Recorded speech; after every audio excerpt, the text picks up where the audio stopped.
for any atiefo nyina ene ye transi say ya mesre wo ya na tieni na hye ne so say Dr. Baye hospital kase a ye dia bibidro ene di dwuma ewe ya so ye hospital ho sa bibidro eya haban ane ye didi dwuma ya bobo ano asebe ya de bia aka wa ha wono eno ane ye didi dwuma etu ase ntina no pai ebia na wote wo adwe nyina ye wo say ya de ne da wo so no ano den wa chine ebia wunya obi obehwe amanako enti nwumu adabi awoto ne se enipa mobra ne firi yade obi benya wa ne firi yade no na da wano so na yade ye ya mesrew ena no pesa anwonu maninsi de beye ne se obefa bag no agya anwum no to fo ni kire Dr. Bayen ya so ye se odi wani kire wo se ekimu a anwum bia obeto afa yade ho ma yade nkono sa anwonu ubegya ato na afa wo yade na firi wo so ewo Dr. Bayen ya so ye ho enti abra ni abra nyina ye se je number no na friend na faithful ani kire Dr. Bayen ya so ye ho na yade ate so ye kwankro a agini padua na boso amenne wabrabo nyina aye basa esan yade ntino na waba na yenso yahwew ama yade no atu afiri ni padua nim ama wonso nhoto ye number edidi dwuma eye 0244 0244 988 004 0244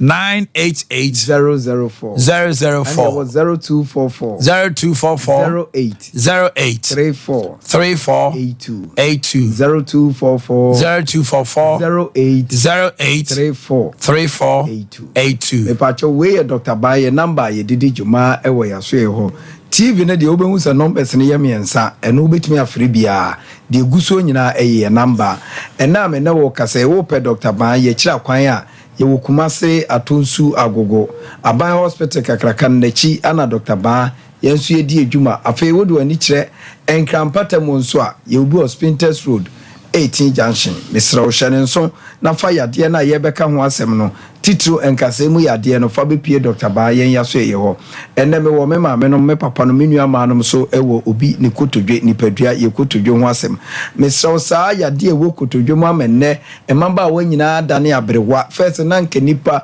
ofiri 60 kona nke obete ya obi ewo ni kotodwe nanso enne 20 nyina kotodwe echia ye nan echia isan ye didie ene ohaw ne amane asisi a eko ni padua ni mu no nti ana ama sisi a no obi wo 20 years kura be hu se ni kotodwe no aye ne ya amane echia ne nan ababa wa bi ba ye ho young girl okọ university wo said ye ne nan no kotodwe no ba ko achi a amana kobo ba akumu a na chese entra wo emfa wo kotodwe seb eni agro enti na no pa ya me no watena se enu nti na ama me bo ho dawura kire wo se obi aba a wo ye doctor pani a ye friend Dr. Ba a wo no de o se yade e wo kotodwe mu no o de ahaban etu ase ama wo nan na achi ana etimi atene enti na no pa e bia na wo te ya enkakra ewo kotodwe mesrawo enipa nche na nsuhunu se enipadua bia no ti no ma different bia wo nipadua ni motu ho anamon pe ho asem ka obi ani kotodwe ba ye ne ye bechie bia na eda ehyaase ebo no nka ye nkakra ebia na no pai wo te ya nkakra wo kotodwum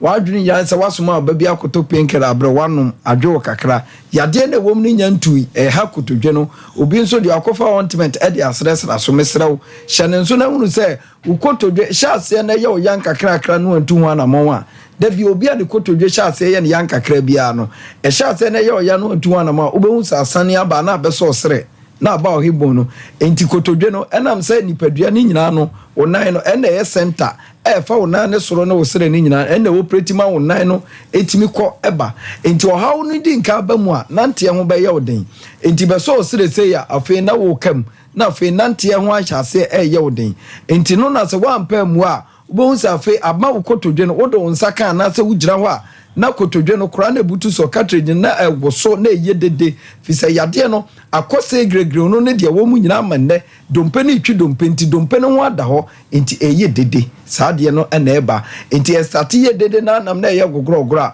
na no so bu ani go so totonu a afi na wie no ubehu se achia wo nan no nti na ubehu akola bi me ma me bi minua bi papa bi ubehu se ne nan no e bia ne nan ba ko ubehu se ekobo ba ko nim akoa obi nso de obehu se ne na ba ko na agye ne ho aye never me kan se kra adege aye bolege saa ne no so etie enti obi o ha obi a wonu kotodwen bia no hyase na hwe kotodwen ye efize nipa bebre sesi abehye omo no omo na ba akwa ye bolege obi nso de na ne na beko abebo ba akunum ama na ya ananta ni nyina san yade arthritis a eba kotodwen mu a wampe ho asem ahwe na akoye wo saa na abre bia ya na obi o ha wotewa wonim se yade ntimi meye nipadua wo kotodwe mesre ohya ne nso na hunu se enipa ye wo yade eba nipadua wo aposo arthritis baabi otena bia ye odwent na baabi o penikese ekotena ho kodi awrusie ekose no ma ye nipadua wo kotodwe enti na abenwo obi a na ni kotodwe ahyase na eye ne ya mesrew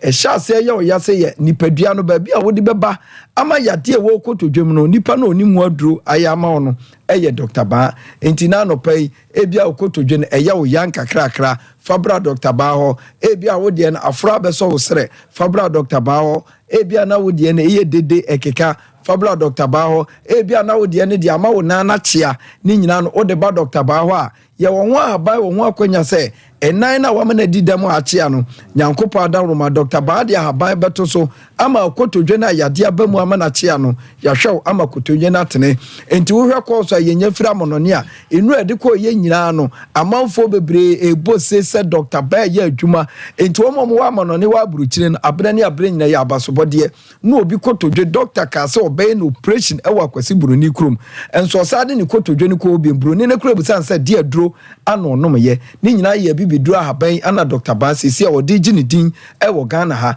enti wo ha ewo kotodwem na okotodwe ye oye tutu a mesrew enipa ba ko abetimi de wani ato no so aba ho abeje ayaresa eye ba hospital ye boni di ka ho asem no nyagidie na tu anamo na hunu se sanka se kotodwe yade no arthritis no ono enekuta na osa yade ena me ne wo kasai obi anya nkwanhia ama ne namu dompe kase nabu ye ka dompe ho asem o kase hia mani padua no enti wo do kase no dompe ekogoro medamase edi kwagie chini edi kwane namba bia nsem fata ne ese wo dompe no kase na wo behuna mane ensuo na ebetutoi ana nyankopon so enye wo yade na wo akofa ma ho nti na wo ntonso dabi tonso no so de ayade foforo enti mesra wo so namu dompe anakase anani padua no dompe ni bi ho ka twewani we Dr. Ba na sesi akroma de wagi de yese ona ye nkase ho yade nyina no aye ba hospital mesesa oba yaso ye ho na be hu nipa na nkom kase mu abubuo nipa no mo ha ewom kase mu enne ya hwe omo amomo ato omo a na kyerese Dr. Ba eye adwuma enti Ghana fo nyina yemfe ho nto no so se de be ya dompe ne kase ho eka ema yade aba mu ema ni di nkrofo dem no ebefiri ho akọ amom ho ato omo eneme no kasa ne yeka dompe na asem ene ya wo nkwala bebre omu ntimi nante obi onso ayawo no ne ba ne nan ya nanta obi die nso ayi ahono ni nyina ne yeka se Dr. Ba se ye wa haban o aye didi sa adwuma no enti wa wo ba wanya mfie mienu kọ nante ho aye de ama no ntimi nante a ni nyina no utwe wani de ba Dr. Ba wa ye de haban behwew ama akwala na wontimi nante sebe akwala na mo ato na sawromaka chenso yenso ba ni tira kakraka ni padua wudi ni siwa na ni mu abu no atekofom no ni nyina wo pagya akwala no na wunya gidie ade ba Dr. Ba ye yaso ye ho a ye wo ho akonya e wo ho ahaban e wo ho aduro se de beka akwala no ama nante ene ni mu a wudi ni siwa emia nyina no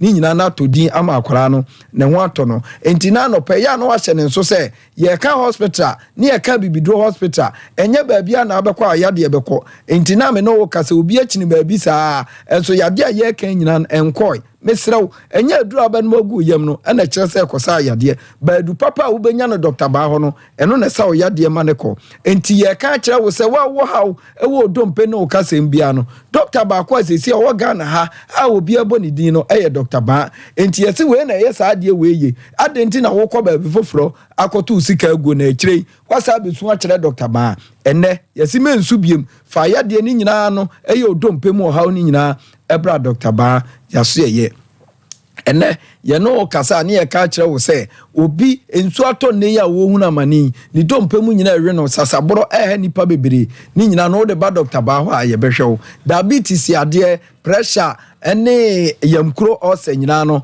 ni nyina no obo modern na de ba Dr. Ba ho a ye behwew ama ho ato okay ye de kasa ni nyina abawieye seven penifo se asopa we ncha asem tie yesi na yewe dompe ne kase mu yade de hia nsa fa ye number no na fo ani kire Dr. Ba yen ya so ye ho 0244 988 004 0244 988 004 0244 08 34 82 Dr. Ba Okumasi atonso ago Aban hospital anope watenase enkanso hospitals 18 junction fayale bra yemfia ha bansa wo yade na awia de nipa bebre di free Dr. Ba ho eye ba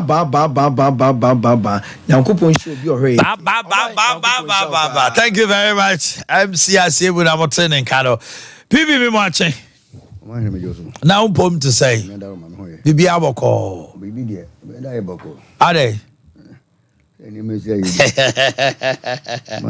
ojami wowo adu jami wowo ojami wowo bibi ara beyeye se nyuma ayeto no ye ni nkomo ye hwe ni musa wa Mohammed susu ba be kan on sa Public Relations Directorate or YEA Odi Jumason Honomo, a member of Dr. Mahmoud Bawumia campaign team. Now, Dr. Mahmoud Bawumia could pay more American memu a year 30 years of MPP. Omudi Eda Kesiano no Maton Safren on Tony Omo Akushia Kochrinkomo. The campaign on some Yebusam Kakra, Nebusa John Dramani Mahama. But the main issue is about our money. The dollar exchange and the way a manner echo. And as of January 2024, Ghana's debt 658 with the increment or the depreciation of the cedi. Bank of Ghana governor says 658 because of the depreciation of the cedi. In dollar terms, saying sikasema yentimi service a debt no honkro ba no ho susuasoma and they say, but at the same time there's a lot of projects going on. A lot of projects are ongoing, so it looks as if say is it fluke, is it cosmetic, is it real? PV my memory on change ni komo yesikasem omai mu sesi a baby ayikina any ho susuaso am our transi na o to say yamiado bibi aboko nobody as bibi mami tio ye di come up ye sika sem ho na afi ye be ba o mia campaign ni John Durani ma campaign na one crown so e ho so bia apie mami tio PV man yes my brother nchio mejo so nchio na watie fo no o mamuhwe na ye nchio bibia ye na onyankopon so ase Wokan Ghana baby sikasem aba abidura ade ba ko pene betima abo Ghana sese is for us to stop doing politics with the country's economy. It's the fact that I'm telling you whatever is going on now, I don't want to use some words, but you see we are not behaving like a serious people. You got problems, you person you solve problems now. Why are we still doing politics? Na Ghana kaya say, 122 billion. Yeah. A day asem na Oman can found. And ne ehinfa na abedu. So it tells you whatever you say today, you come and jump it somewhere. Because your economic fundamental issues are in the last 4 decades, you near yadwin say person solve that problem. In the last 4 decades, you near yadwin. Ya so sanwa na dia bi du babia. That is why I belong to a political party. But in the case of Ghana now, I don't have any confidence in any manifesto whatsoever. Manifesto bien Ghana change Ghana's situation. So then we all go to sleep because definitely politicians are coming with manifesto. You see, we can't continue to do your things in the same old way and expect new results. Okay. Adia, yeah, no. As if that's the day, person you did 2015-16. A day by some young cancoso. You be we know how it will be to what you be say, you be change, we be anything. And ne, any the earlier we stop doing politics with economy, no, better for all of us. Baby, Ghana, we need to sit and plan for this country. I say we can in the last 2 years. Me can independent go there go when a best here now when I was take lead no. Say we here na you play our games no. Say your man will be crime man the manifestos have a Ghana a beam the next 4 years. Would you na say what? How dire is the issue? Now only Obi Kasa. Dr. Tiahine. They say your young status. Say Nyankopon fe ni anye bibia you end up like Argentina and Sri Lanka. The situation no. Inti assembly no mo obi a me fanya politics. But that's not the picture the government is telling us. It's like it exhumes hope. Say eniema ebesesa. Dollar CD no Abia ISIS na multinationals repatriate we go through that and you know with time no niema be ye ni ade. Omanhene, as my minister can. How many times in council with? Share about we bam 2017 near under IMF program. Yes it in 2019. No mshase they borrow 3 billion every year. Na edaho na get the short CD no. Oh man na cocoa syndication loans why there. About 1.7 1.5. Sergeant, we can't live with it again. Because we don't even have idea. Nipa omokraniema. Numbers no. Say the issue does we have no idea.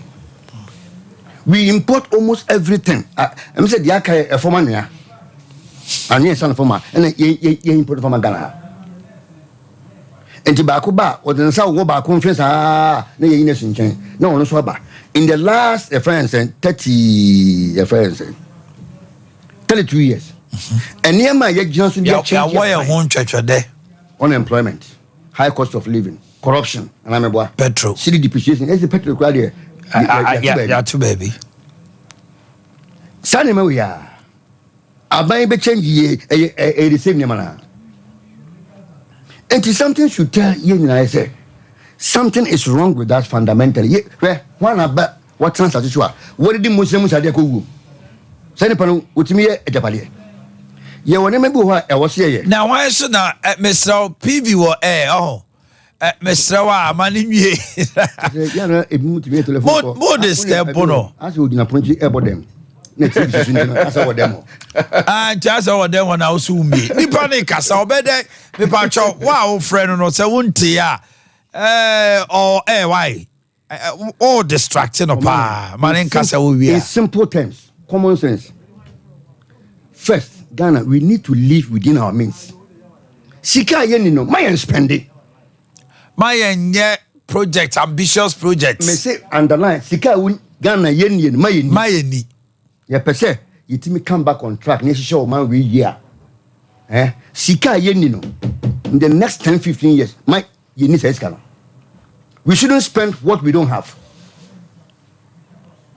Number 2, there should be a plan and a strategy. Yeah, can't say. In the next 10 years, a car ye dear no.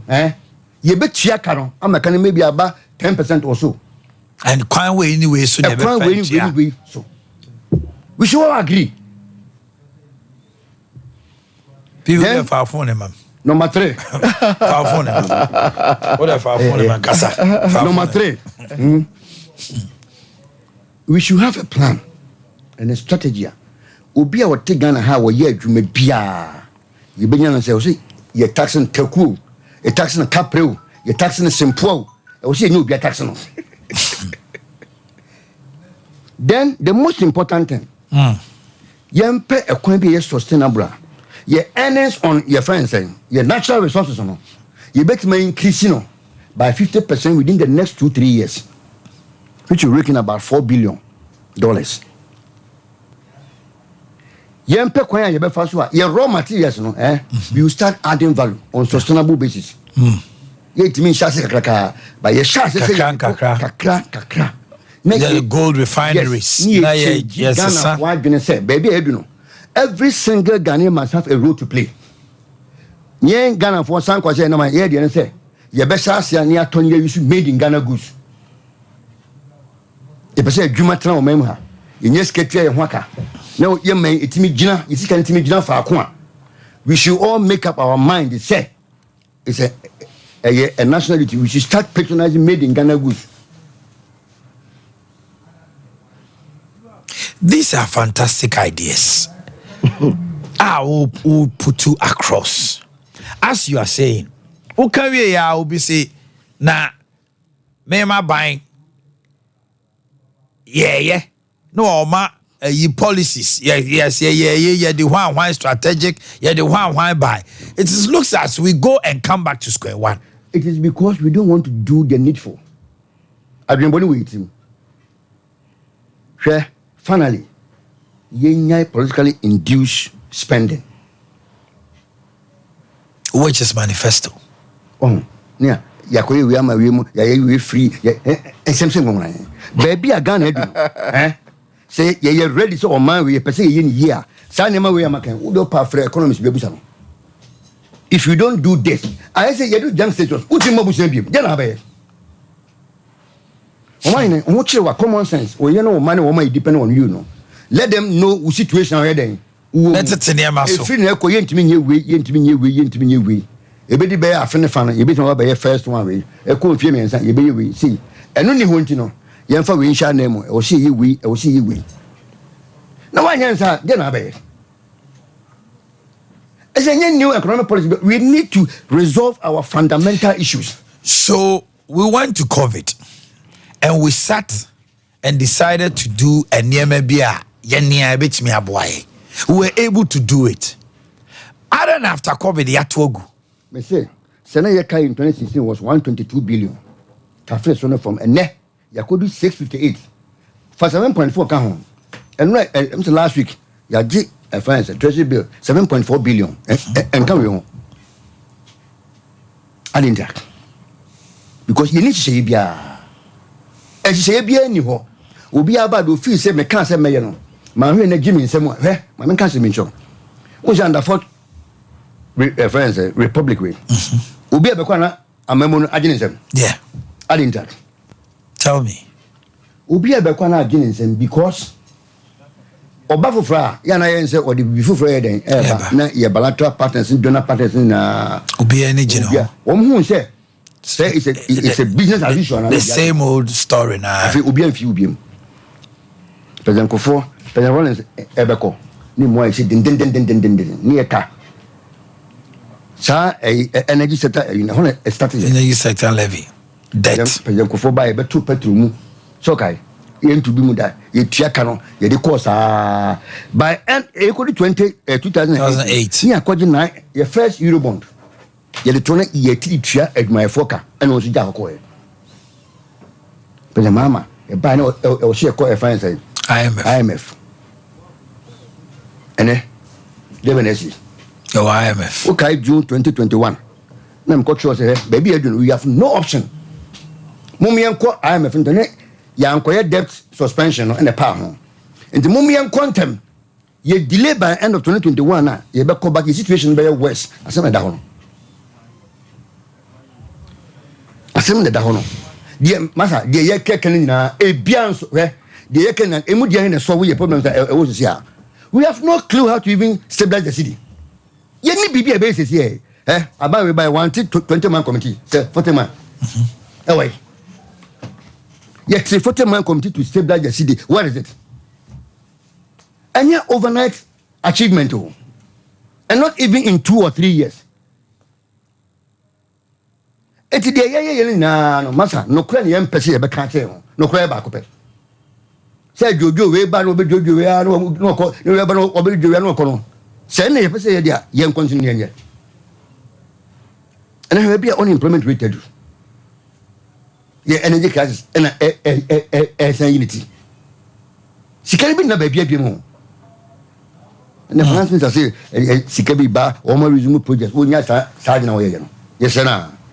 You think so? He's not being truthful. I was expecting him saying, "Kuobano," and you may get better now. Ubiam peso beno, kodi baya. Nenki na yade yasum. Like some austerity measures be. Oh, I am gonna. I want ni offense except. Yeah. No man ma update on your energy crisis on your amewuni yimuna no. Yeah. You think next what ya be mo? why deputy energy minister kwa pembo can never be then I was somebody because it is believed that who technical know-how now watch them a briefing every week say me boa and then I didn't say you say Ghana gas a friend West African gas yadika as if that's your name idea I was here making one mentality a Japan and Yankopon dia mayo and was here showing the ball my we say humbra and your bushambo Shanani nya lithium share Adibian Komoye say it being said that for the first time royalties na akobe 15%. Look at this. Listen ke ya dwene say if you echo you discover new natural resources bia na ye nyamu 60% in fan sa ade na enya dey and now hwede nke ekoye ejapa sika betimi 5 years nya wo ko giskan ne na wo dia ma obi 20 years as ye play on person ye solve your problems na but enye ekwan a e wo se ye fashion no baby a Ghana ababedu no nyema na ye keke na ye nya obi ansol ne pride ne ye nkotena se then you are telling say am this inform manifesto man MPP inform the man unim the American say the entire man ye yare no san say obi aba o wade bi o de beso ano ba ye nhwe entackle ye nso ya susu ano ama na ye nsan hunu nyansa ma ndo sumem say we aba ma mentoa we die ne so ana me tencha me yade ma men hwe we say ade ncha me ye we nti so wo fair knowledge about ade na oba e bia won so tenche na wo dwen say me so me ba me de be fa obi anto obi ade so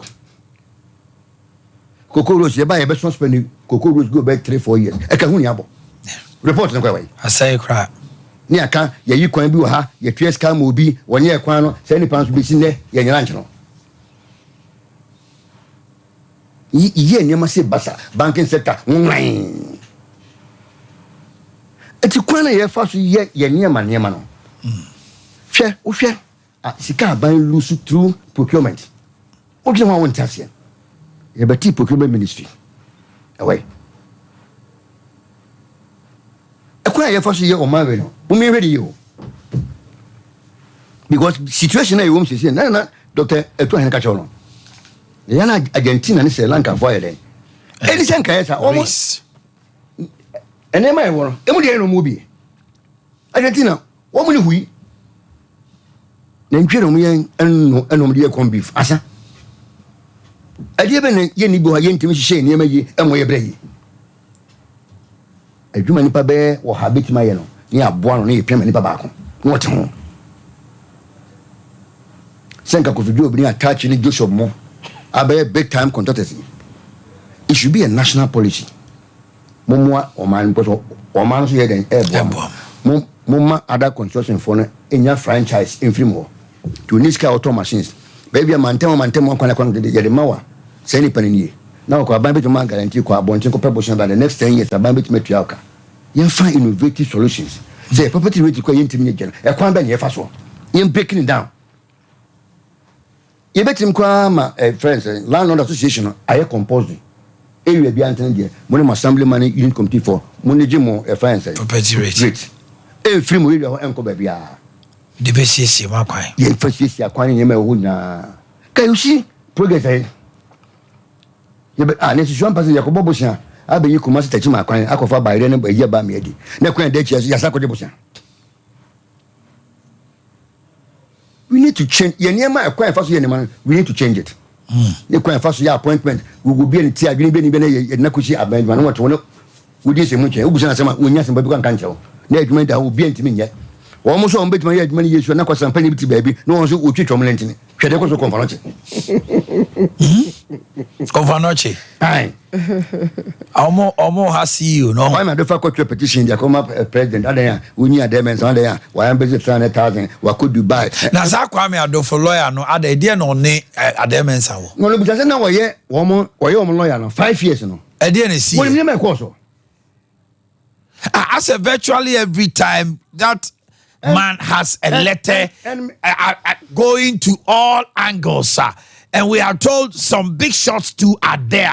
Almost as soon as I said the kutupa. And me can say, confront board, no, young. Now, via a Ghana a revenue authority board cry it me go no. Me say na ya fa fofra other na conference board. Board so go no. Because board no, some to na ma we ne koso. Board ntimi nka hwe, board ntimi nya hwe. Na say Kwame Adolfo wa resign. He's no more their lawyer again. And I'll tell Bontin. And what to twab Obaba. And the board chairman, Bombata, no. And the annoy. What woman can we? Then it means I'm also someone in movie. What can be rather no? Workers Union, I shall say, you touch you, or you, my pa, where you say, Nancy and I task once and by Jesus Christ. Now, I tell you, Tommy Criminal, I'm going to Fabucci. Oh, senior, why are you my conference happening? My head, one consult, tell me, she do a friend, Professor APS of a job. Master, cars number for the two conference. Granite marble. The thickness is it. Was it almost 60 years? Tis a ne. You know, opportunity to say, ye, I am for the year. Oh, I am a young copen where be. It's the next 50 years, because yes, a bed, come on. I want for Sikum. You passing a bit my. I be me must have new. Board, you motor. One can't shave. I'm not sure letter command. As you can't say, one with this guy called Toyota Bidia. Now, board, Kiki, I reply. What is the meaning of this? Omanhene, with a MSM before you can't say home. Said on Qualibu, I apologize. In your conference, never. Well, missing ne, and net you be here saying for. We'll be chance and remember. And so until 2 4 6 Sikagana, any conference you want. No too far. I didn't say, I saw Branty, Adianti, a Branty, a professor Demensa, a buyer or ye. Just say, who to me, you know, be by a dear. A quamben, a faswa, you be good and mercy. Moi, my bay administrators and Ubia Bay and the son dear. A call, a Branty and a Jumo Yabana dream poem, Kamosan Baba Buana Betalachi, and maybe in Simcoin. Momo Guabantina, more Tanachi. Mo yetiano obi a wo sabotage bia montomo sanfa na omna ho meya no eso baba dia baba bo Omanhene ye tiese sie ho anim eda wo beko konfa no chi ana wo tia ye be fo se wo ma me bi wunu bi ya rushing tele ko ho unima de ayi workers e wo konfa no chi ne monkobu sa wo mo discipline o de aba any send o si hwe wo mo as I speak with you what me create revenue and say almost £20 conference. Yes. What to be that? For quite some time, na conference to me employment. I never say £20 conference. Said the bear and Mabunu Benya Jumaye. But to answer boards maybe owns Ghana Revenue Authority. And another good board no. Oman Traon no na SML. D buy. But board members they become home. Now the SML they here bufu kwan say VAT call say te wo. Tax before they say te wo sky abantwa mo kwan yente. And so board approve. Oh good board now say say na board chairman. Former minister for railway. Jogate no I na board chairman. Omanhene. I was setting new board. Adentra. Say Kwalebu and omno be politician. Conference hall here. No go area. Tipa Branty by the oye and so many. Me can't be in the commercial bonten. Hey, and it's when so the commercial na will be a one you good reason say will be a BB and a war can say will be in corner will be made money. Nana Montomo San Filmina. Let's all call Baba. I don't this too much. Almost virtually all the time. This man Adolfo or whatever. For almost 2 years, every blessed day, you're writing petitions, publishing against Ademensa. For what? And chairman of the board, Nana Penton, right? It's Nana, Niako Swentino, Abrantiano, Bonnie Benway, Auntie Musso, Adamu Matanachi, Woody Mushi. Someone to me can then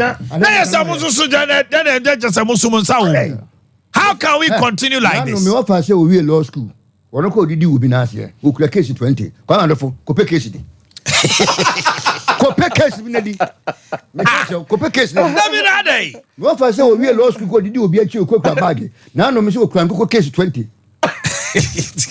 You are over No, it's becoming unbecoming. Virtually every time you want to say right up Abia appeal to president so why say are they now Na Ademensa. Na Facebook. Wo mo form sanka no. What Facebook? E na da bia odi na tem.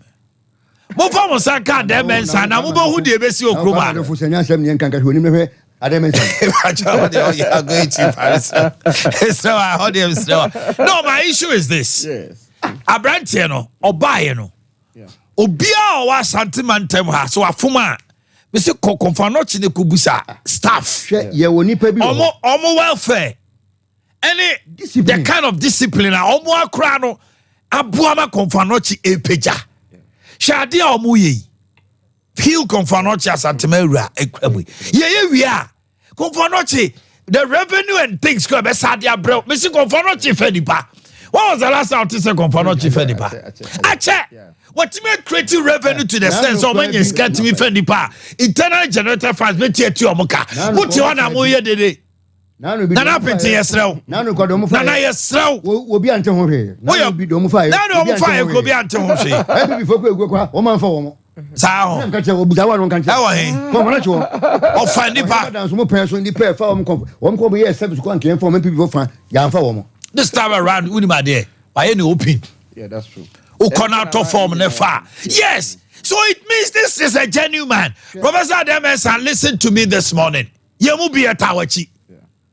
Ghana santimantem ha uba e wa me the dynamism in leadership e wo konfanoche obi antimi sorry tiaw na mo amufi se amufe anti na nado ha na wa chokata komana o say Ademensa be you ready na amufi se na nado no nti won just what one o yi grofo di no no kwa yi di ekra ompe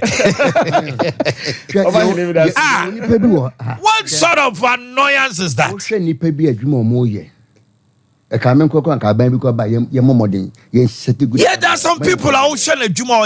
Young man, a friend, Ghana published a friend. Richard Asante. David Asante. What? Share Obi. I'm a girlfriend. Yeah, I'm a girlfriend. Ever Roots. Yes. Share them and some. Share Kobe Quiet Hospital. Discipline over. A test of your life. France Ribon. Oh, you want to put me on my own. What else? On the handwriting, I Ghana Water Company. Share Dubiki by Redman way. One na put na bonting the Kanisika. ECG. Na ko siaso ti kroma so yakoto obi kanem. Na obi so afesika no e dey ato moto e dey akokoma principal. What if you? No, but Ademensa there, you don't touch Ademensa. I'm telling you. Mo fi say mo there, mo powers na mo pulu no. Nobody touches Ademensa. Say me why Ademensa fuma make papa. He knows me. Make papa. Obeka ebrebi danso. Why you danso? I went on suspension and all case me because of honor. Because na enkrofo oxygen. Yes. Na MRI machine I say. No, sorry, I no atna flight to Akra na the car koto ano won kran. No kon kran 3 days. Oya Juma Monday, Tuesday, Wednesday no ko beba next week. I sat on radio and I said it. I was suspended say man ka say ye me chitumu. But pressure by I was here after me back because I spoke the truth. I went to meet the board because she was going for Nochi. And I told them, say, for me, I will not go back on air and apologize. When Omufi said, Papa Nasma Mikayompa, the man was only 1 month to 2 months. And the Confanochi want to see oxygen. Anyone? Because they built an oxygen tank. After I spoke about it, MRI machines, new ones was procured. And the Confanochi, your new problem. At that time, a young man, a contract of about 30 million on supply oxygen. Or quite a bima. Nadi pewu. Bekaka I said nunti also me kotrefi. Me send ya me ko.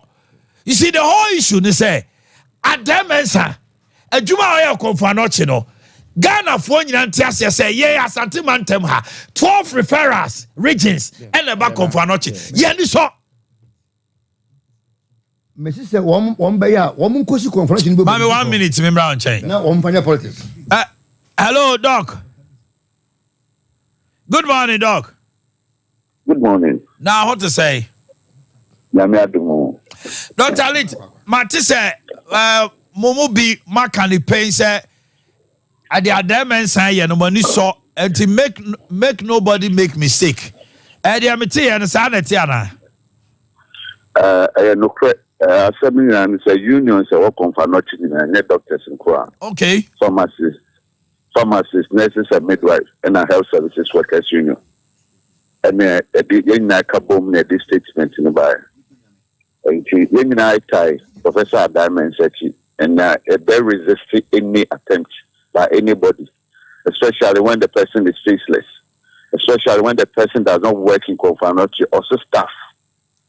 But those, they elected by unions,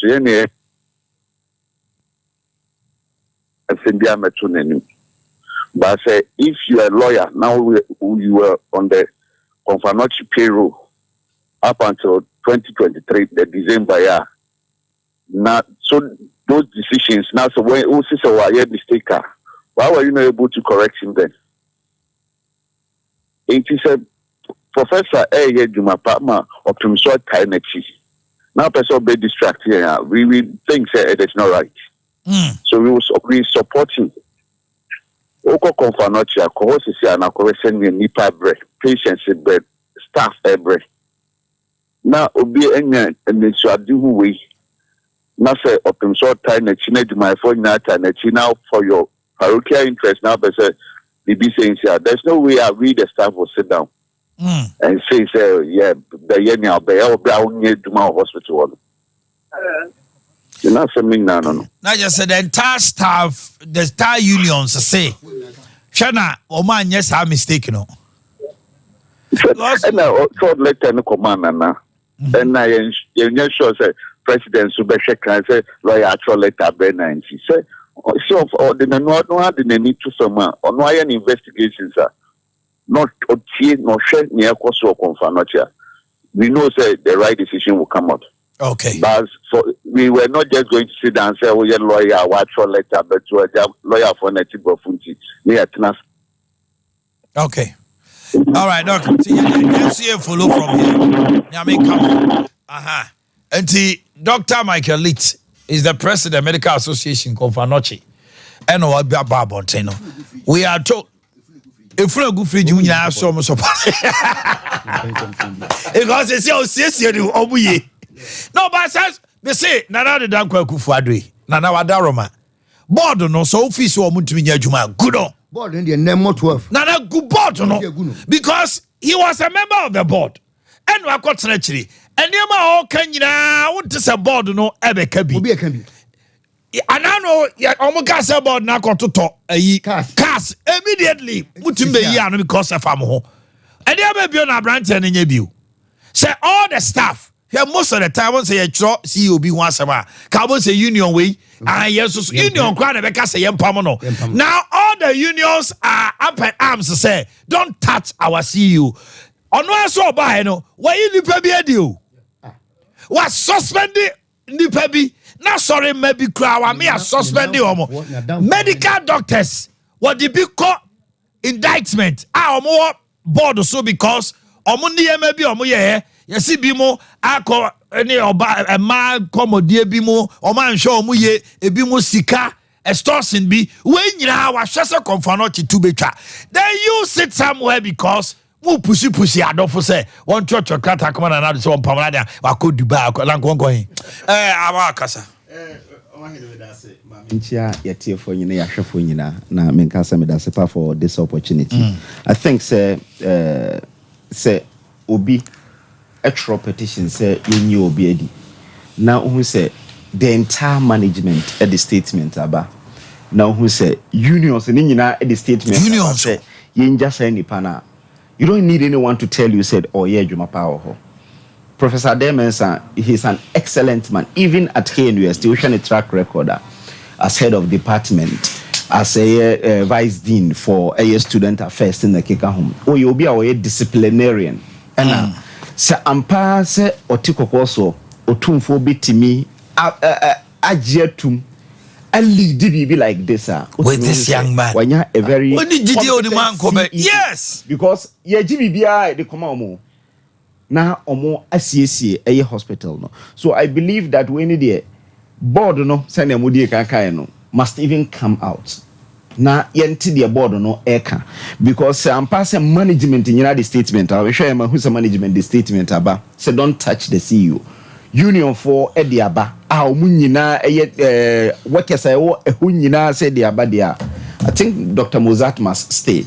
Again, now we your friends say my uncle can be about say obi a CEO or baby I was say yehwe na protecting no san adwuma a wo ye Ghana ha kra o mrasa o okay say in 2017 later part of 2016 eduji tamaklu called Supreme Court say interpreting Article 71 and now the Supreme Court has ruled say you can't just come and sack a CEO and a ruling ebaye no and no chere say obi a CEO na wako through public services etimi a certified now or what untimi yinedi so contract for even 4 years say oba untimi yinedi. It's even happened in Konfanoche NDC by on be Dr. Isiansari edi court ekonya judgment debt 10 billion exactly at that time na is ka kese pa. So I believe that a jumana wo ye wo hono yenyina ye ntanachi me heal Konfanoche no crack keke na oni eye otumfo partner ye no crack keke no because uko Konfanoche a dan ni bi eye over 70 years say ye renovate ni nyina me so buy 1 second one say me nam na me kam Daughters of God Jesus yes o my pen drive to you be my otumfo anniversary aye otumfo ni na ma Konfanoche because o mon ton mo Fiscal nyede moi wo je be gu me kam ma na ma me ton bi. Look at this. Yeah, so I think so I think secondly say okase manifesto here. I think that he is only telling us that the NDC do not have any policy for this government. Are you sure? Yes, because you see on my no yemra nature say before so we be contesting elections and it was say oko na or sign contract with the people of this country. Contract this manifesto because before say we be contesting elections there was say we submit to manifesto no EC as part of a nomination na winner there's when this one now the be boom na u document is na be a ochina bi no say per say ye hwe na e track itimi hu say ampa yetimi track so say NDC ni e ka kire wo say manifesto ehu here because former President Mahama is moving around. He's not telling anyone anything. When in all complaining and a million penny and answer me of a etna how complain and no ne say or cast manifesto here. Dr. Bawumia has categorically given 70 different policies. These are the things I was saying me ba met me here because at the next chapter because Ghana baby I drew no and we are say akonanim we are seeing the fourth industrial revolution, which is anchored on digital. The whole world, baby. And this is what Dr. Bawumia has lined up on the economy. The economy, no, akwa him, yejitum. And any economy, any Ghana high economy in Kwana akwa him. Bibi na ba, ama wiase nyina ene. The UK economy is in recession. Ene economy ben ene ubetimi aka kire say ejina ne nan so in the world. Even the US now saying sa CD dollar ya economy your friend saying omo peja omo interest rate kakra bi US. So it tells you that every economy is in crisis. You buy you know between 2017 and 2022. I don't want to even say 2020. Check the economic fundamentals. See you know as at January 2022, now 6 cities. You find 4.4. As at January 2022, now 6 cities. You go ahuyehiem. First one, COVID, which obia ejitum economy bia can say COVID ravage every economy. You buy between 2016, 2017, 2018, 2019, 2020, even 2021. We have economic fundamentals now. Hey, inflation kwa. Even inflation, it was 13.5% in January 2022. Just check. In February, we buy, Russia, Ukraine buy, it came with inflation. The whole world. In February, a move of 15 point something. Equia was saying 54 in December. UK, every 2. Equia 11. Highest in over 40 years. Every 2. Equia 11. That is the economies of the world. Because omo eton 40% of emo I will be asking in India. Almost suspended, you remember? Almost suspended, Emma. Boy, so Emma, you here. To the extent that the president came to tell the people of this country, say, the economy is in crisis. You remember the last State of the Nation. For the first time in the history of this country, now I've painted the picture, said the economy is in crisis. But time a year spend it through COVID, you can say you acquire fast within the paba. But it will spend the economy. You best say economy are protecting the human life. That was what the Kufuor did. Time I walk say, your friend said, give her Jesus. Tweety. So these are visionary leaders in the world. You remember? World Health Organization. Time Trump will protect the economy. Kufuor say, I will not protect the economy. I'll protect human lives because a quite fast with the economy bad here. Yena share beside the aba. And pass you the normal guaquemo. In 2022, let me ask you, we are secret say inflation equal 54%. We city dollar equal 15 cities. You remember? In by December 2022. Petrol equal 23 diesel equal 23 cities per liter. 123 gallon. Yes. And January 2022, 2023, you started BB Dr. Bawumia Kofa BB a friend gold for oil buy. How has it benefited us? According to Joy News, almost say crisis are away and can gold for oil in New Ha because it take 40% of air you import in this country now. And can New Ha and can be a dollar no do bear 20 cedis per dollar. Again. Or starting in January, February to March 2024, the city depreciated by 7%. There was relative stability. 2023. Exactly. From February 2023 to March, and then March came depreciated by only your friends say 13%. To December 7%. To March this year 13%. Petrol yet fuel. From 23 cedis per liter, about 13 average. Ejina about 13 for 1 year. Ne ejina fakon. Uba otofuel. Ejina otofuel oha for 1 year. Ne ejina fakon. To the extent that in May, debi ami death in Kumasi na Accra. Yedru baby ne yetua 140 cedis in December no. Ne yetua 140 cedis VIP ene nyina aba. Yete suma no ba 100 cedis. Now the highest was 100 cedis until recently omutumi for 1 year. At least you say him, but I was say a economy itimijina. What is the alternative? What are they proposing? Paying lip service. Yes, paying lip service to our problems does not translate into votes. Ghana are too discerning now. Even Nigeria, politics say economy to the extent that an equivalent of 2,000 cedis a year counting in bank. Before some beto aban, you remember? Before some beto aban, now was sika crown team koi. Ne sika ni system no crofo su e charge ajo. But omo say omo sisa aban na, oman no be ko ahun yema chen de ete. So omo Tinubu to aso. Ampa oman stability. Because baby oman no dru no. So okofo obi a oye clueless. Obi a wo ba wo be ka kire wo say adwuma e fokra min tu akatuem. Winning election so as of January 2024 was say me ba maybe a books na chere adwuma fa ka chere mo say mo ma me honeymoon me ntu akatuem.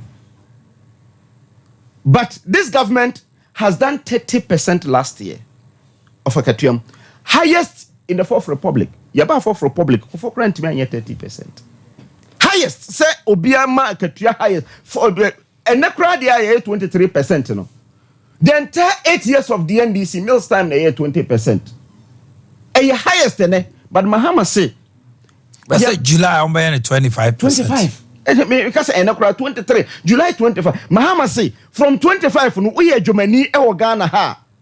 Untu akatua kra not even one for the whole year. So and we hear na wo ka say oman no e crisis no. Which kind of crisis now person workers so sukum? That's the reality of the thing. So NDC nika chira say manifesto hu hia and no chira say onim say e was say o play on the emotions of Ghanaians. O ka normal say bibi nkoye we nkoye no they are two abama no but the Ghanaian is now sophisticated. Ghanaian no say don't you think it's coming from an angle say yeah, use manifesto over the years, it did not help us. Manifesto it has putting us into a ditch. Manifesto and no, let's look at pragmatic I bet me they are quite done.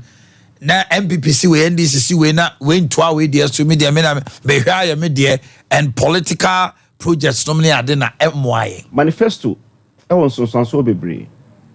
Ya ba area can say you be make sure say akwala bia we JSS bia we secondary school. Na manifesto pledge. Okay. And according to EduWatch, and yes, statistics from Ghana Education Service, an independent educational consult, say nipa 5.7 million and are benefited so far from free SHS. So manifesto so you buy no na ambulance.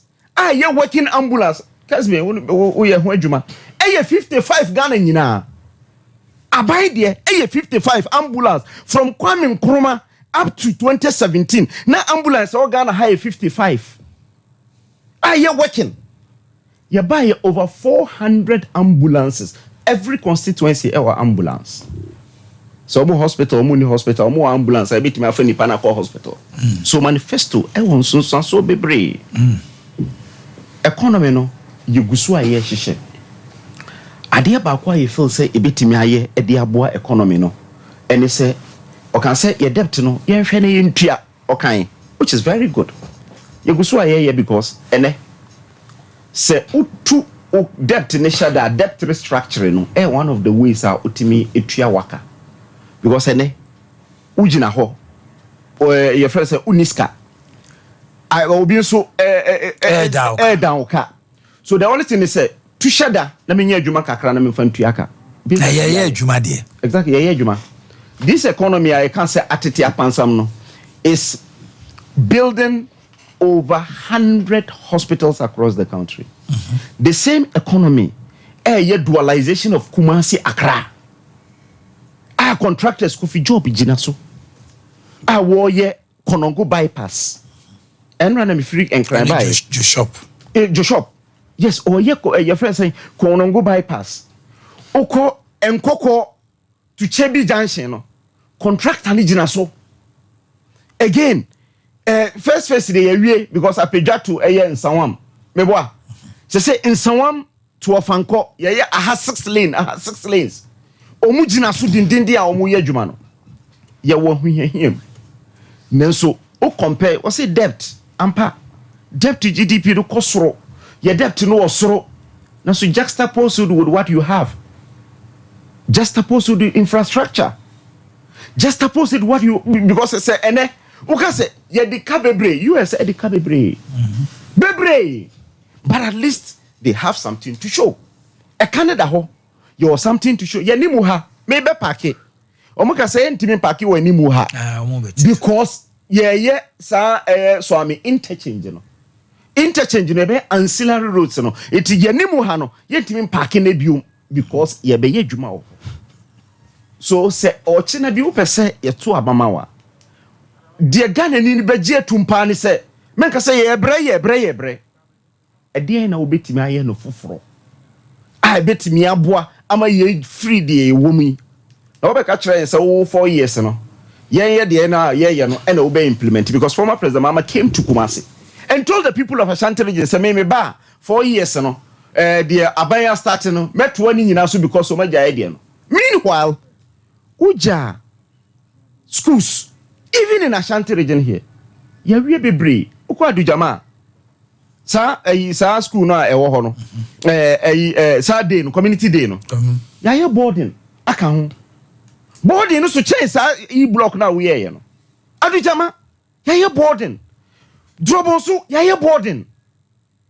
ujas ka we because your friend says 123 like omuka say at various stages of completion 23 per and of funding because na World Bank na ye eno bako your friend say apako cedi no na World Bank dey your friend say aggregate man no na World Bank exactly so World Bank dey omutimi wie bi edru be mpompon so bi but e buy no na funding bi ani ho sources of funding bi ani ho but we were able to complete a lot of them because okoro na debro na wawie ene agrenkins ma pakosokra no etimi kakakra ye wie e man kwala no start 2017 2018 we your friend say asosu de no eno so ye be wie so eno kire wo se ye de ye nka se ya to your friend say ensa atu in the air say ye hu de ebeye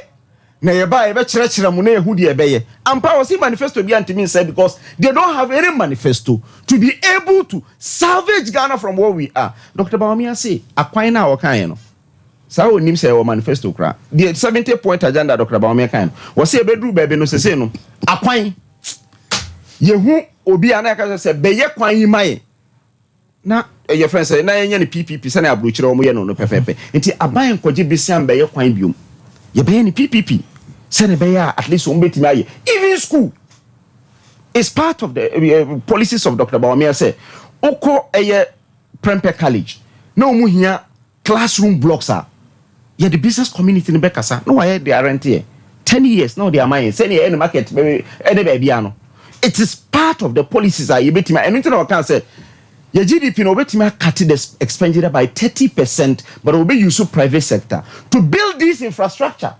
Okay. Yes, my brother. Yeah, I can't even do.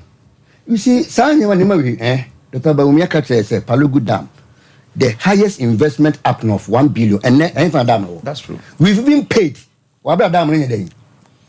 Some recklessness will. Any day do, yet the answer can be God for all you know, it only account for 17%. It reduced the price, by 45%. And my country, so go and check your finish. Put it down. Sure. Put it down. Yeah. God name. Yes, you see, sir, flavorless enemy digitization. In the last 8 years, digitization is what we call revenue infrastructure.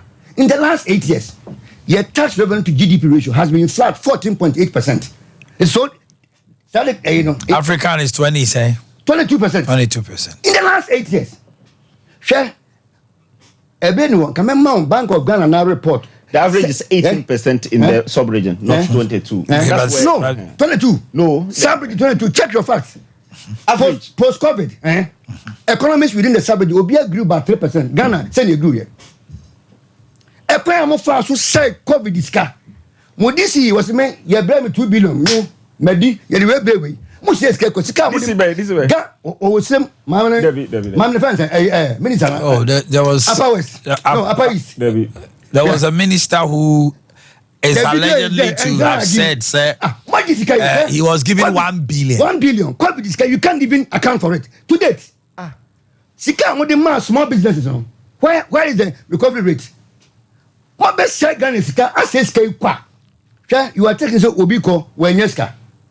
Mobile 2017 president go for Eurobond announcement 270 million.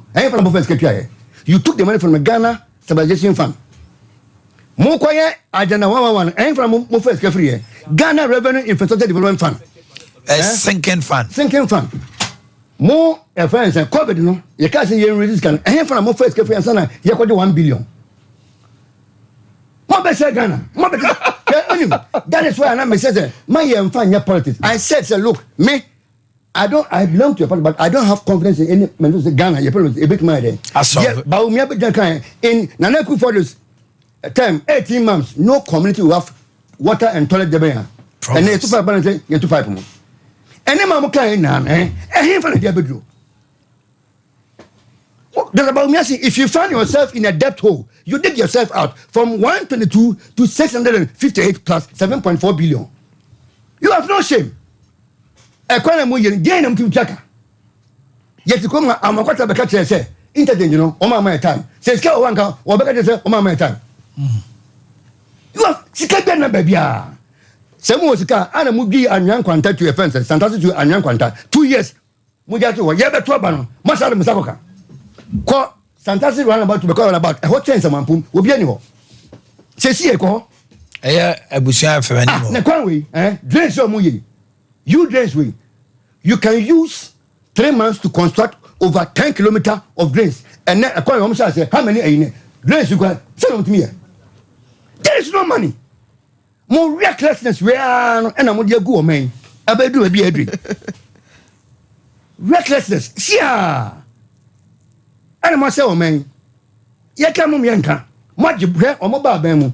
Yeah, call IMF 8 tranches. Yeah, 5. They came and took 3, which is $330 million. From 2018, I'm sorry, Afibiania borrow 3 billion. Not normally sure. See, you know. 2022, no moons afraid. Ya can cost now. Ya may acquire army Mabusebino. And then, you were border economy, junk status. If you consider. So, Baumia, no, it's Mukano and then Baumia. I offer I like you quite not both.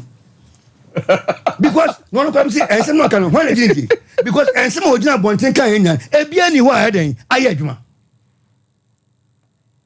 and what are so other politics? Omanhene. Yes, ma'am. As I'm can yampa. Say ya near San Connect Yapa and before back. That the single speaker. Eddie and some one can. If the economic fundamentals are weak, exchange rate will expose you. $, ya the amount IGP, and then dollar is a heifer. And now, as some you who economy, who figures a fluctuate a cost of no heading, now perform. And you are saying, say, you are performing. A common sense should tell you, say, Bibi, how are you? Will be bien stable. Will be bien stable, and then a bank bob bussian near the tracker. So, they will come another. This is Sompa 93.1 FM. Yes. In 2023, can you first of all 10-page document? This is 93.1 FM. Now, one say a sector because already over cutting. Even tax revenue, yet we raise enough revenue. We are unable to raise revenue. We have to always go and borrow. Oba, I also what many percent 7 million tax identification number. Emu say you tax. Omo will be tax idea. You've already identified the person as a potential taxpayer. Yes, so that later you can as to how you can tax him, there should be a mechanism. Will be to baby and seek a free bar. Any baby and seek a echo. Where is it? Well, in the last 8 years, the record is it is flat. You improve tax revenue. And no problem corruption, procurement, corruption. Corruption or my way. SML. Corruption, SML. corruption. As you sit here, corruption. SML. So far, hello, my name is as you sit here, SML, does it well with you? No. Record here. So report we say Yama Yaniamre, a good one farmer. And I'm telling you, it has been polished. And then there is a rift between KPMG and the offense and Fourth Estate Fund. Akye 1 year maybe. But we are paying him 24 million Ghana cedis every month. You support Sanemawi. KVGVG, PDS. Near cope that about me recklessness now wako wave a demand guarantee. Now Jessica I okay. And I baby I will. Okay. I'm better my you can now and let me say a hand from the diabetes. Yanka baby a diabetes. That's $1 million question hour. Omanhene. Yes, my brother. Well, see, Dr. Maomia, I can say the biggest investment, single biggest investment in the North Paluguda. Even today, it's still the same.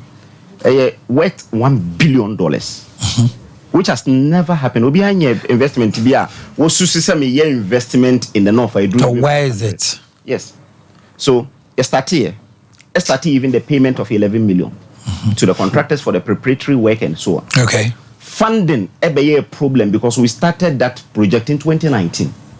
After 2020, Chreme, a kwanya obi efa so agi a loan every baby a. Kurobe na ukoji loan. Robin and a woo koji loan, obi huamani, ukoji loan or him. Loan, so enya dia, yourself, enya dia, yourself, enya dia, you guswa, ye beye, sa project, and enya dia yourself. So, corn off no kind. Again, what's your cancer? Oh, Benyans you. Go and check Ghana Statistical Service. Access to water, 87%. Ghana has a nipano, your friends say, 100, 13 pe, and a news you. You buy a 60 something. Again, access to clean water. So pipe now will be enough. Where the access to water, clean water, more connect 34% and then 44.7%. You can check me over to my producers are checking. So at least there improvement in terms of giving people access to clean water. What's your? Asamna mekayem. And I'm saying repeat biomuno. And I repeat biomuno. Me say the NDC is clueless about where we are. Me can problems no. The solution I feel say bit me when Baumia is given the opportunity. No single solution from Mahama. Baku still. PDS, hey, the Omudi are winning elections in 2018. I must start you. We are Cronfo, or we are say, and now must start here. Omuye. Was it quite a bit my faso? Ya digitalize it. Yama Obia tax identification. And don't say I'm a doctor about me. I can say, ya per se moving into cashless. Say moving to cashless now. And nothing about cancer will be try 11 or try 11 anymore. A Baman Crophobi, Obi in the Sika to a online beboa. Or the Toha.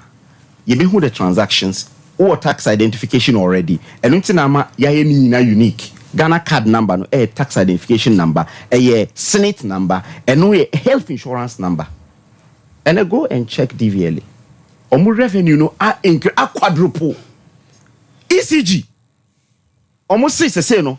Uko tuyas karukra na fatu umuba money na sende. Eti ama musu revenue a quadruple. So the digitalization of Dr. Baumia a champion. It will cut corruption. It will also increase revenue.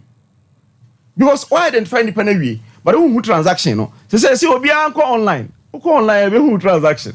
You transaction then ebenya epanya ebetimi afaso attack you easily. So anyway, very important. About PDS, I mean, so about 3 minutes. You have 3 minutes. PDS. I was saying that President Akufo-Addo was. To be very honest, it didn't start from Akufo-Addo.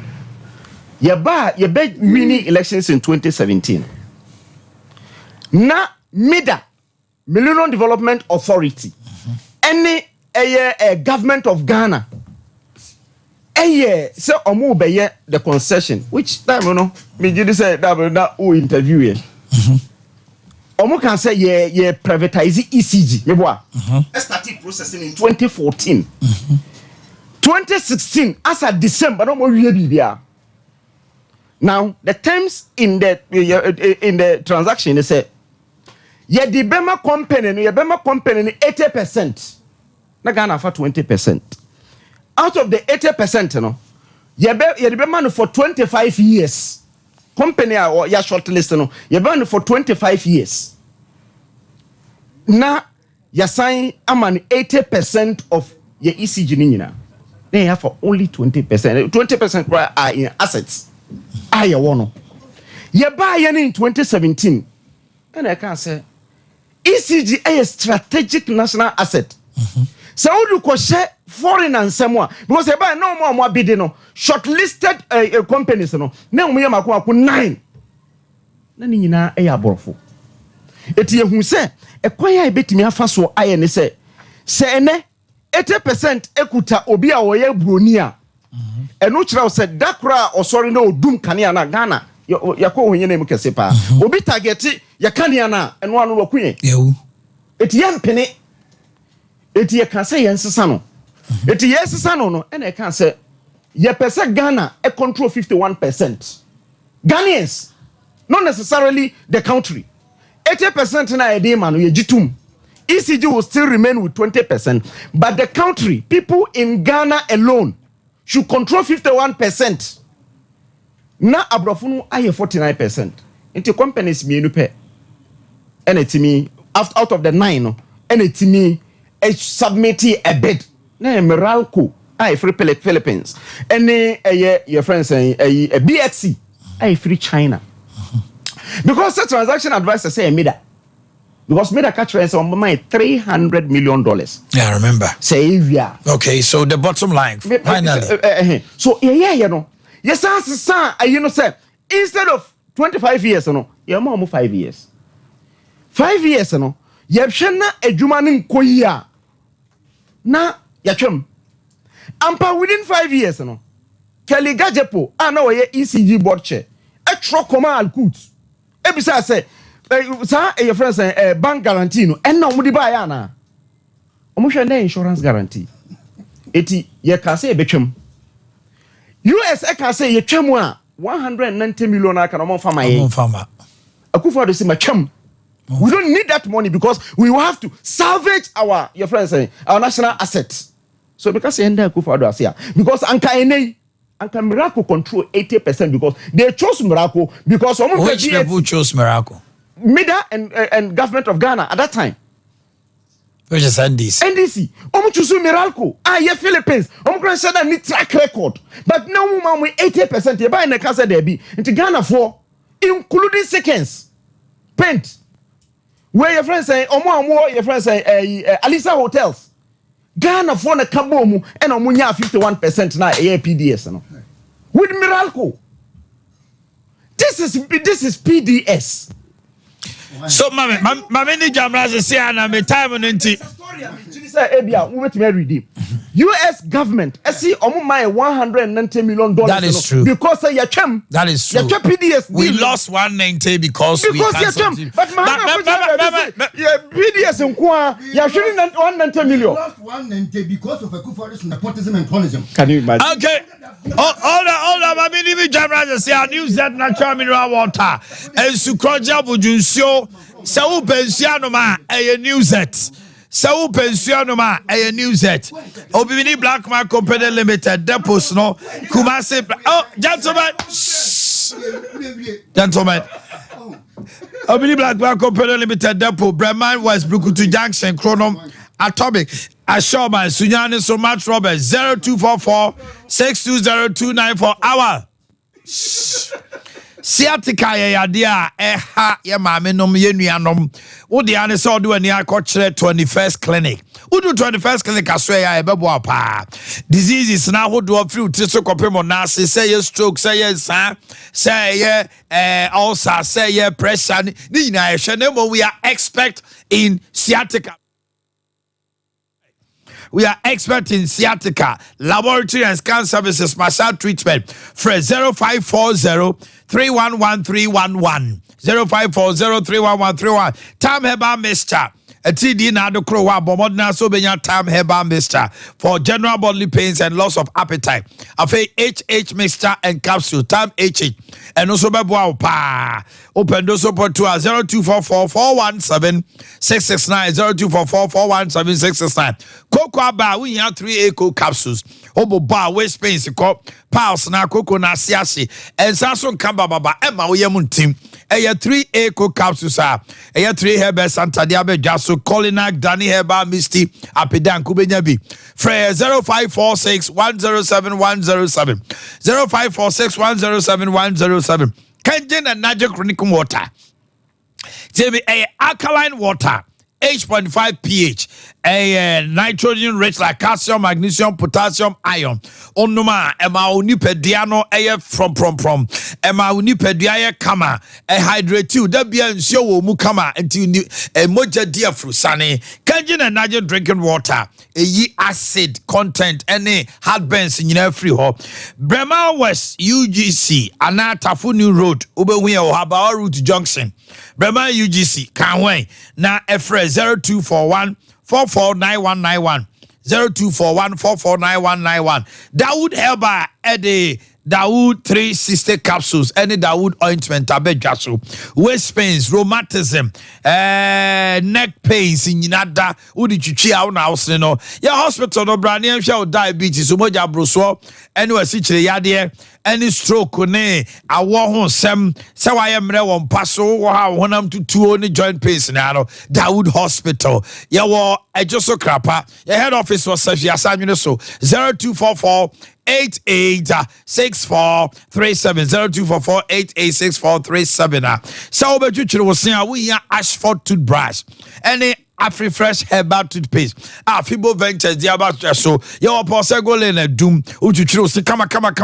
One number da honomo. Freya is open doso port to 053 5452263.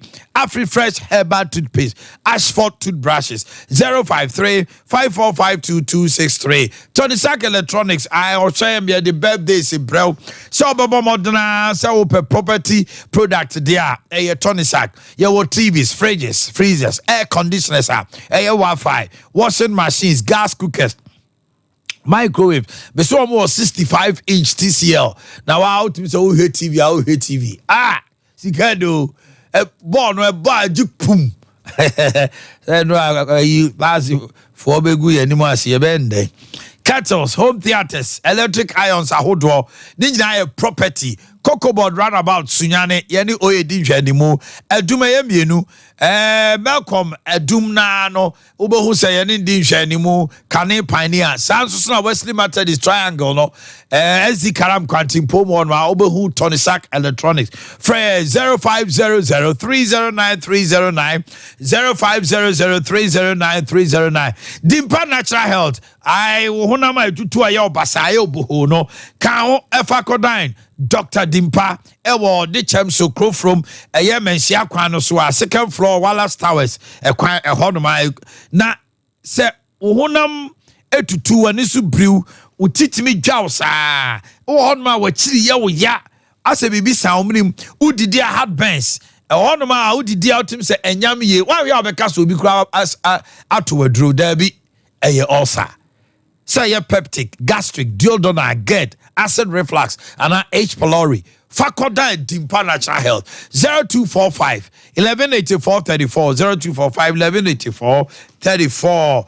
Afe mamin kamfo Amy Scientific and Mao Amy Scientific yawo atwemata chima kwada so kwanso race course in Shanimu ewo kejeti asube huyen one of the best holistic medical treatment obenya Amy Scientific 20 different certified medication for different medical conditions and Food and Drugs Authority Agiatum Ghana Standard Authority Agiatuma ya de say ade say your stroke say ya awo ho asem chronic disease Fakodine Amen Scientific echanya me adoma ombeba ha ne no ma to twenkomo no woche no ma cancer panach make a date with Dr. Adams from Amen Scientific number here 0277 001234 0277 001234 yes toothpaste you actually asen ya the total care toothpaste eyi kaka tokrontokro da simne plaka build no ebe clean nyina white ne mema osen efita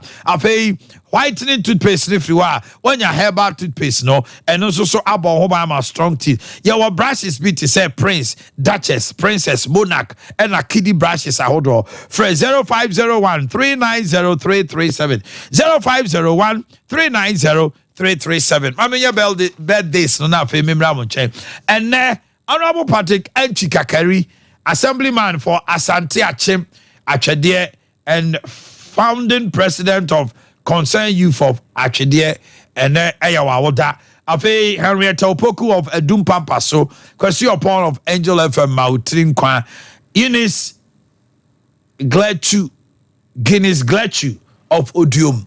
Eunice Glechu, Odium, and Ayawawoda. God bless Nana Kwame Amankwa, Golden Boy Jr. from your father, Golden Boy Razak. Today is your birthday. Hey, Golden Boy. Bijini so hoya pa. Mami mo be 3 minutes and wrap it up. Starting from you. Omanhene. Yes, my brother. Omanhene mananya factual kakra. You see, he was mentioning Alisa Hotel. Kwame Ofosu Banfo. To be very honest, no, we are partners of PXC. Your friends saying China company now. Yeah, no, because we were shareholding, no. Just because Ghanaians one was PDS. initial capital provided. They couldn't provide it. It was made up of Gabi Asare Ochodako and Philip Ayensu S-Men. And a young girl, Bianco Falcana, a Japanese company secretary. You sit here say you had the moment 5 years. The contract was for 25 years. No. Read it here. It's here. That was the initial contract Mahama signed. No. Listen. Listen. Listen. My man 3 minutes. And my mama also 3 minutes. Why? Obey 22 now. Ghana Limited takeover was a controversial deal that saw the Ghanaian government award a 25-year concession to PDS to manage electricity company.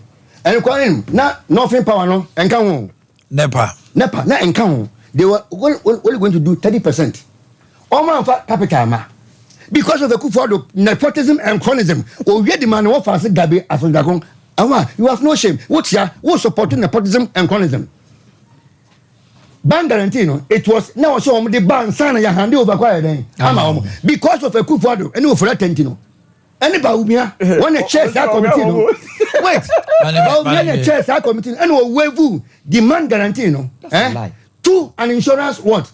And we end up March October. I'm a say a fraud. You have no shame. Ubeke PDS asem. Mokwa no nti na mo ba mbe change sa ade. Enene ya hu ye tri so ne de ben ya pampa so no. Ade omo ya no. Ade omo ya no. Gabi ya hwan ya. Gabi wa ya hwan ya. Ku fa the offers. Philip ayensu ya hwan ya. Gabi adamfo. Busom say initial capital na aso no ba. Say no mo de ba e.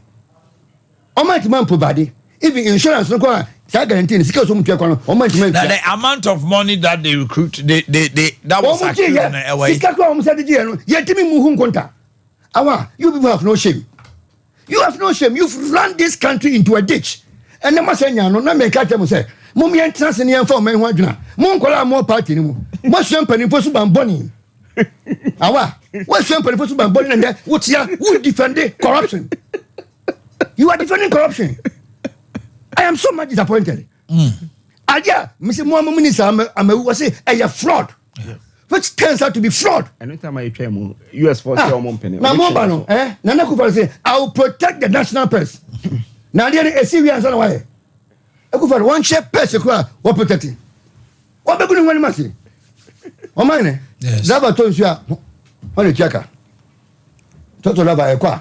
Lava tunsia when checker. Sometimes on what to meet you. You to petua when checker. Mate. You ko say when can man driver. Mate. No be the mate ama e ka ba adwuma. Was your man driver. Thank you very much. Mami tio. Wabaka. Bajo mami tio ni empeja e odi once na ba fie. E de odi ahwe ba fie no. Only once na ba. Who work sign contract in 2014 say yemfa ya japade ni nyina no 80% emfa ma broni. Yelema bon and I'm buying now what's the money bush for Bronino awa nya bia nasi etusu even miracle na ye kano Philippines company no omo ni even 50% o first na omo e only 30% na an Angolan company Angola omo like say e that 19% and omo di yes PDS no again and we become by for back. Debiano. You say, oh, Baumia, no more person with Chim Baumia Bum. Baumia didn't play any role in this years. Ye who said you have no idea what you're talking about. Appropriate committee, I perpetrate a committee that change, you know, a Baumia committee. Ye chemo no. US for cratching yaso. Oh. To the extent that Sika was on the man. So, would ye munye, ye be born no man on my bank guarantee no. I could for the say there be. Who are because on the Minister of Energy that time, Kelly Gajepo, a board chair for ECG. Omoko yen hwehwemu wie na omo de bre amewu and amewu si ade no omo perpetrate a fraud company no mama de ne buy miracle no anka ye money 80% and a Ghana for 80% asem na say ye mo de man e na say what am so they make an say Ghana for the NDC omo ni bibia account me say eno an say your problems no but say ye Gabi is not a shareholder in PDS. Who told you? I mean, companies, no. Who are the shareholders in PDS? Me see, Mamichiro companies, stakeholders. Not companies. Me see, who are the shareholders of PDS? Answer me. No. Omuna Meka. PDS. Yes, Mamenka. Mbo. Meralco. I FL 30%. I'm listening. 100% American. Meralco 30%. We are not talking about Miracle. AE Energy. We are talking about PDS. Angola 19%. GTS Engineering Services Ghana 19%. Santa Baron Ventures 13%. TG Energy Ghana. I'm going to put 51%. That's all. These are the stakeholders. The TG, how much actually? You bet me, Ashe. But they are there. Gabi Ghana companies. Gabi company. African Legal Associates. African Legal Associates. Omunkahu. They are not shareholders. So yeah, Fiscal started directors. Me I met me be in company no be a director. Anyeshe. But shareholders Gabi and Philip shareholders was Gabi a director he was at not a director. PDS? He was not a director. He was not a director at PDS. Jesus Christ. He was not a director. Africa Legal Associates providing legal services for them. So African Legal Associates, Gabi, they were providing legal services. Exactly. But he was not a director. He was not a director. So he was form of their client. Obia Sompa. No, for Obisa marketing manager. Omanhene obi a wotie bia. No, obi a bia Sompa, obi a manager. Abusiafo bi dem besia. Mamenda Awa Mohammed ase na PV Janto aso ase.